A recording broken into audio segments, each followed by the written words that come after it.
Hi and welcome. My name is Lotfi, and today I would like to talk to you about an article that I read this morning where an entrepreneur is sharing her experiences in doing business. Before she became an entrepreneur, she was a headhunter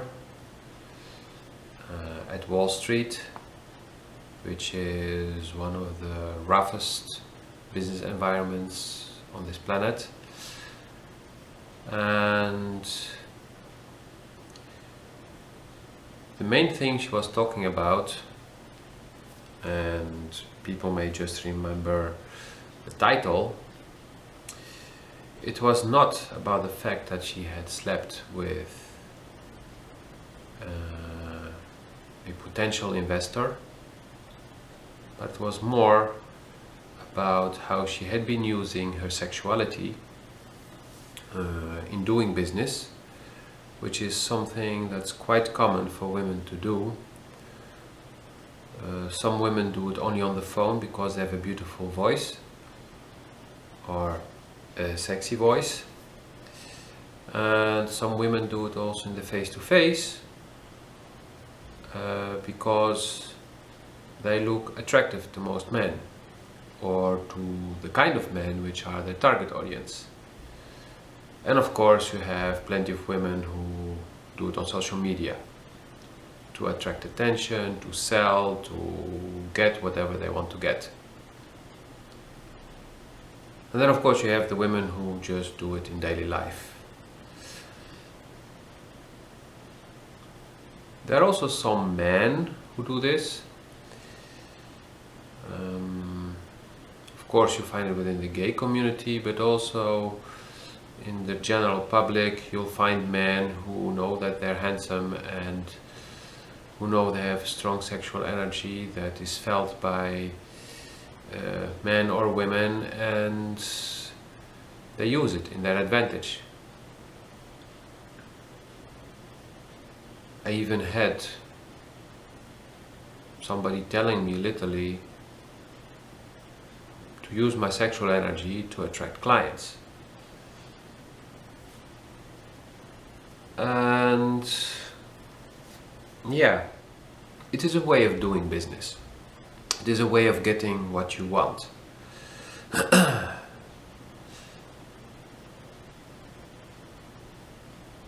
But what's important here is two things. Two things I want to address in this video. First of all, you're free to do whatever you want.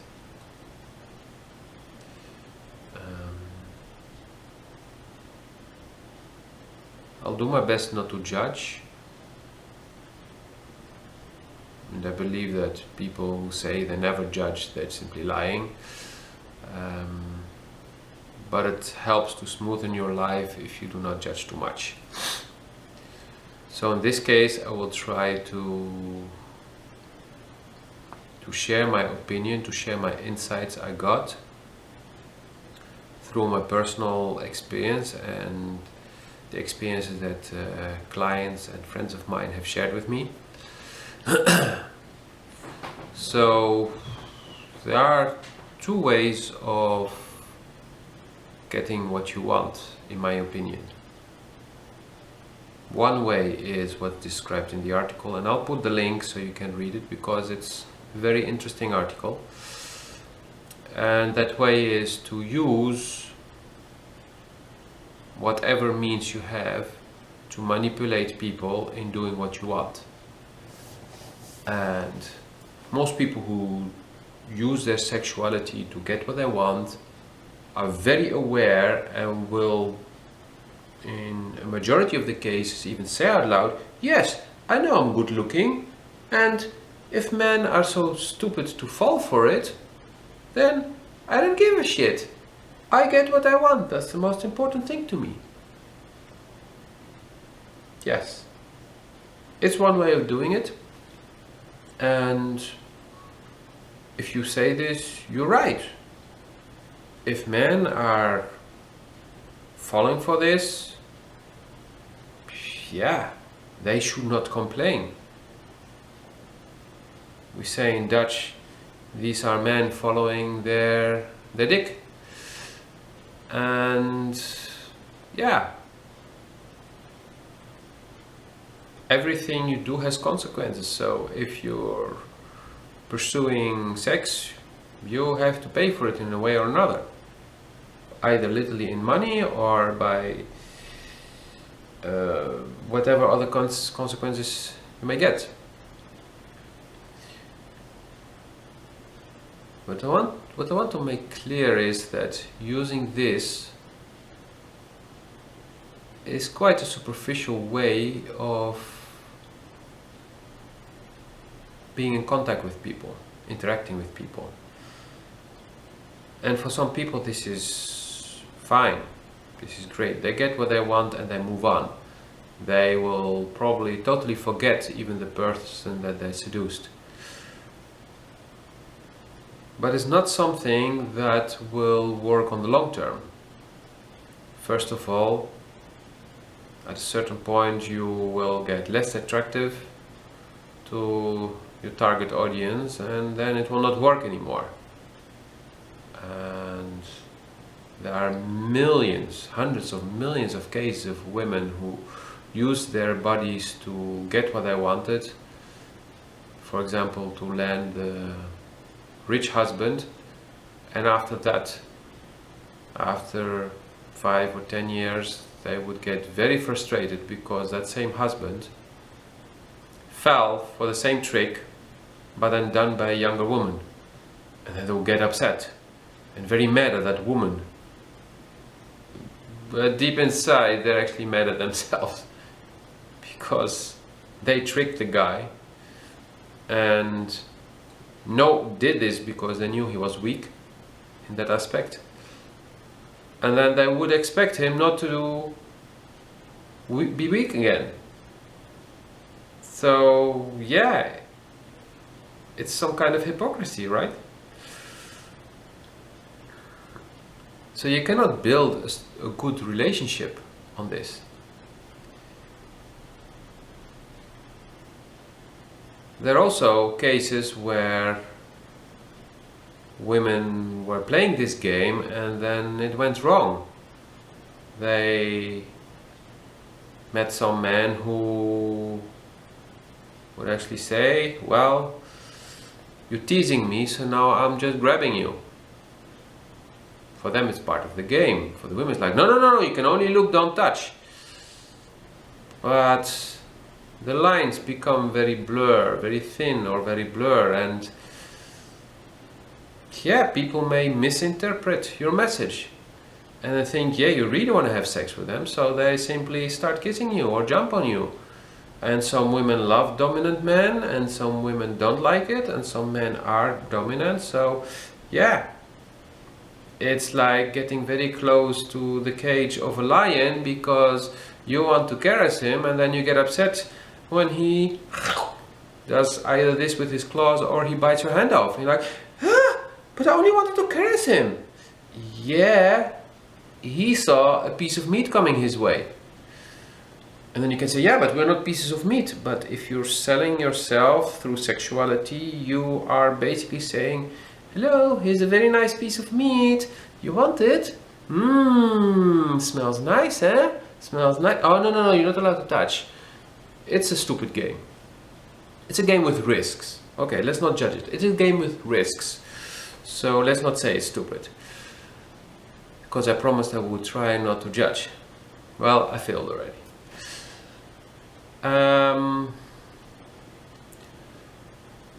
So in this article, and what made this article so interesting is that this woman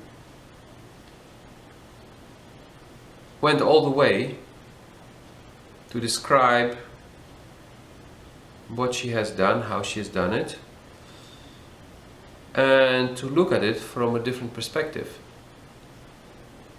and to take ownership for her actions and also for the consequences, and also realizing what it had really cost her.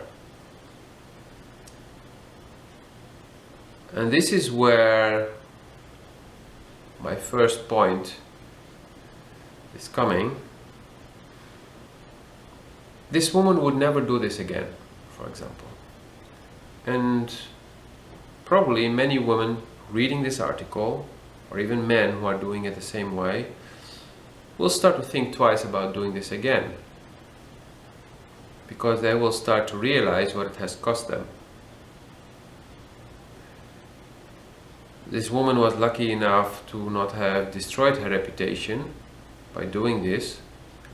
As she describes, that first she was doing it very intensely until at a certain moment she reached the level where people knew her for and appreciated her for her knowledge that she had.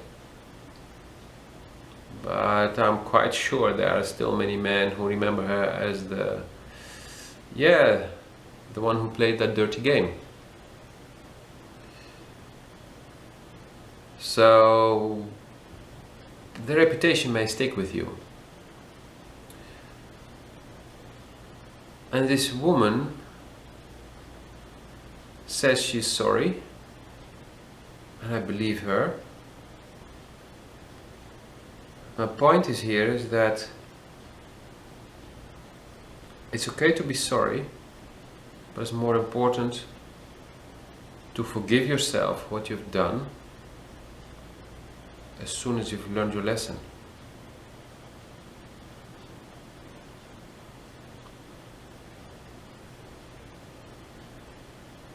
This woman did certain things, realized them, and then had the balls to write about it. Took her a lot of courage. And now that she's written about it,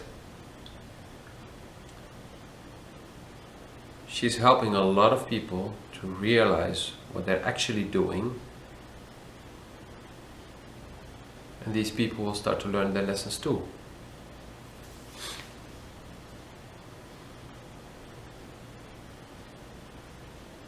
So what I would like to say to this woman is, please forgive yourself.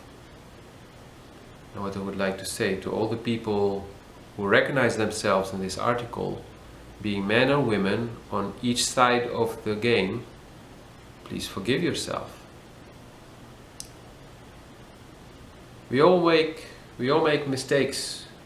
We all do things that afterwards we think like, this didn't have such a nice outcome, this was not so smart. Well, to know that something does not have a good outcome, you need to do it first. We get smarter, we grow stronger through our experiences, through the mistakes we make.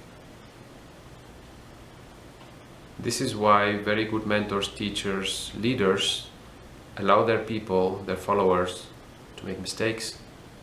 They even encourage them to try out things and just make the mistakes, because after that these people will grow stronger, grow smarter, and get better at what they do.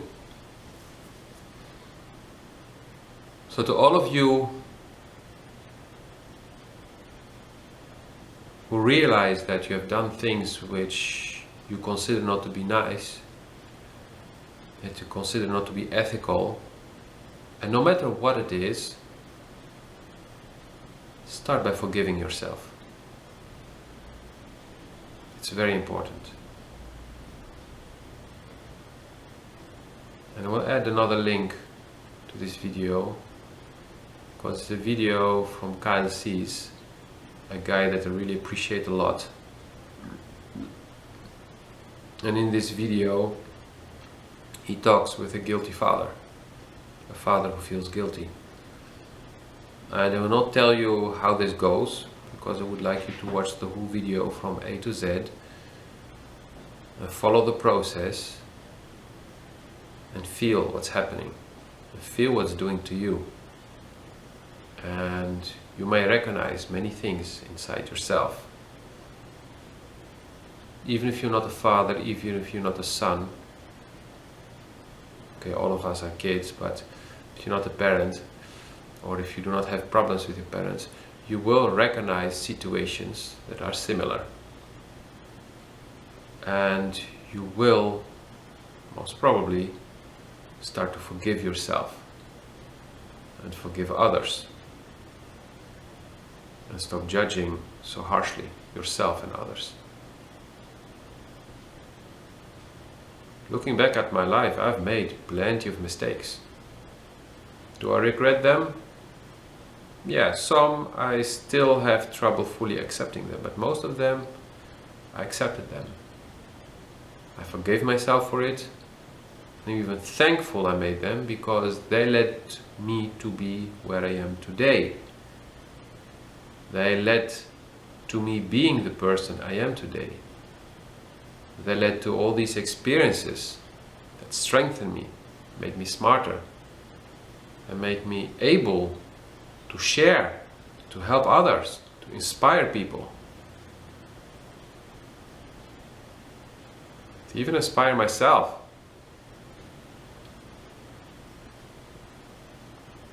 Whatever decisions you make in your life, it's okay. There's always a good reason why. You may not see it immediately, it may take decades before you see it, but there is a good reason. And if people say you're stupid for making a mistake, it's their problem. It's your life, it's your mistake. They're making maybe other mistakes. Maybe you've seen them make the mistake, you've seen the outcome, but you needed to experience it yourself to learn. It was not enough just to see them making the mistake and see how they, whatever lessons they learned from it, how much they suffered or what else happened to them. It's your life. And when I'm sharing things, I'm sharing. It doesn't mean you have to do what I'm doing. No. I'm only showing you my perspective on things. And having different perspectives available may help you see what's there to see for you, what's there to learn for you. That is how I work. This is also why I often ask questions. When people ask me a question, I ask a question in return. People say, it's not polite to answer a question with a question, but when I work with people, I don't want to tell people what to do. I want them to discover themselves what they need to do, to find the answers within themselves.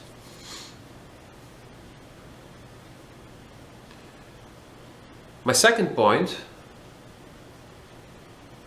that I felt, that I realized, and that I've been sharing a lot, is that there's another way of interacting with people.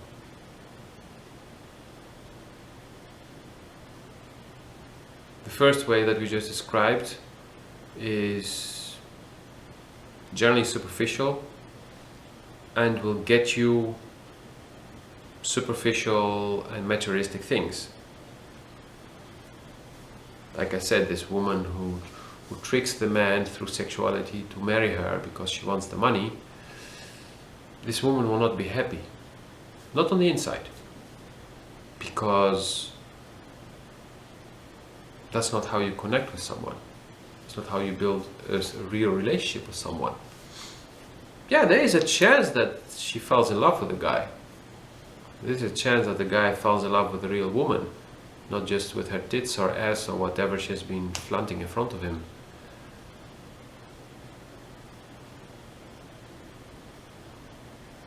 But if you want to get something substantial, something that lasts, something that will feed you inside here, then I suggest you connect also from here with people.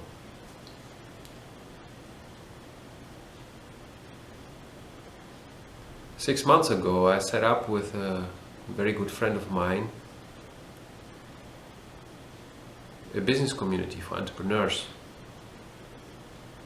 It's called Friends in Business. and it's an invite-only community.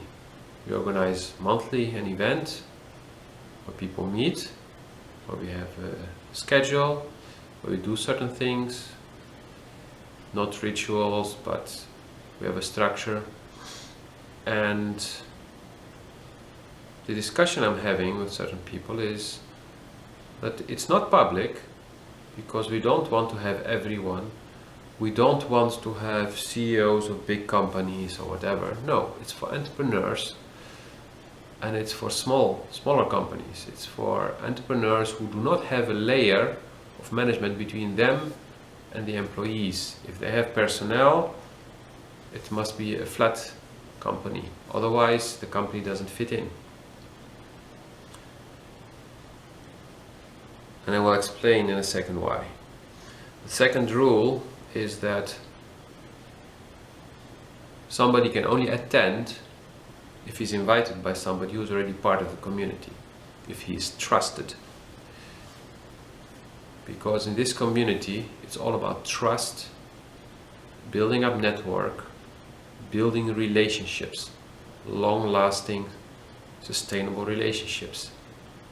You do not attend an event to find new clients, to make quick business. Then you're not welcome.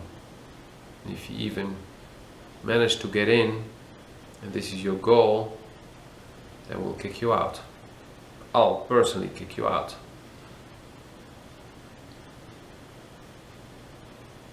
The basis of this community is relationships. Relationships that last. It's the way I have changed my whole network. A very big part of my network that I used to have a few years ago is gone.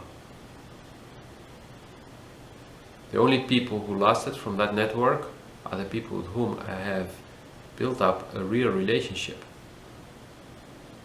Even friendships I've let gone, because these friends were not real friends, I discovered. Because we were not connected from here.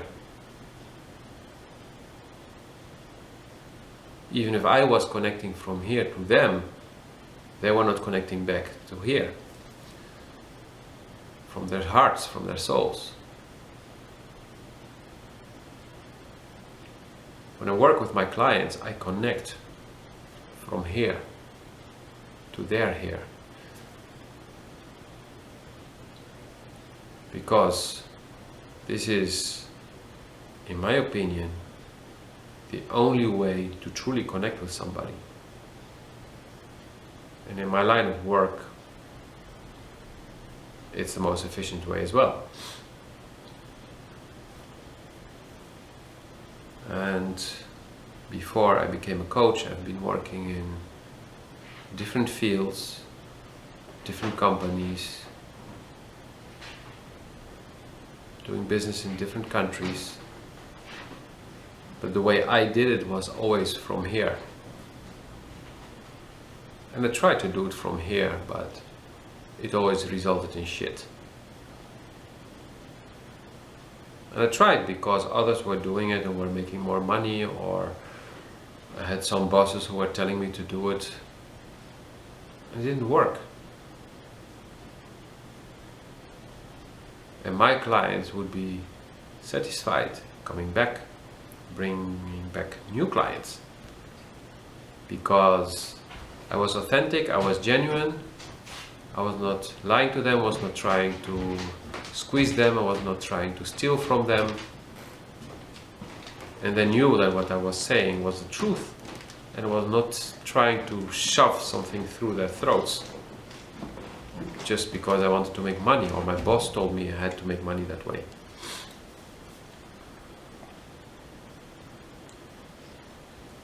So when doing business, I suggest you connect with your true self and your focus to be on building relationships. Because in most businesses, you can retain your clients. In most businesses, you're not selling something that you sell once and then goodbye forever. Even if people would buy only once from you, if you build a good relationship, they will bring new clients to you. And if it's a product they can buy again, or you have different products, you build a good relationship with them, you have a very high chance they will stay loyal clients.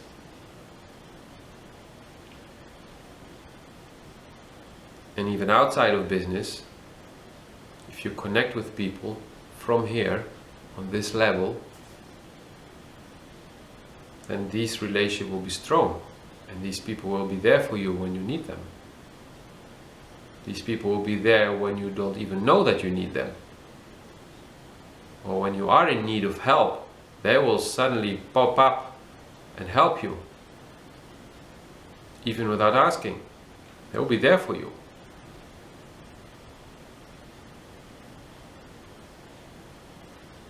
So please do realize which path you want to choose from now on. I personally advise you to choose the second path.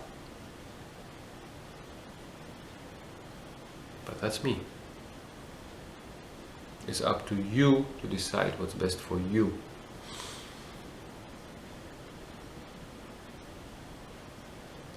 So thank you for watching this video. And I suggest you take a moment to just let it sink in, and then click the links below the video. You can read the original article I'm talking about, and you can watch the video I talked about.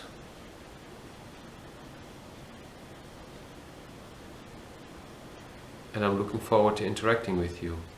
So if you have any questions, feel free to put them in the comments or to contact me directly. I wish you a wonderful day.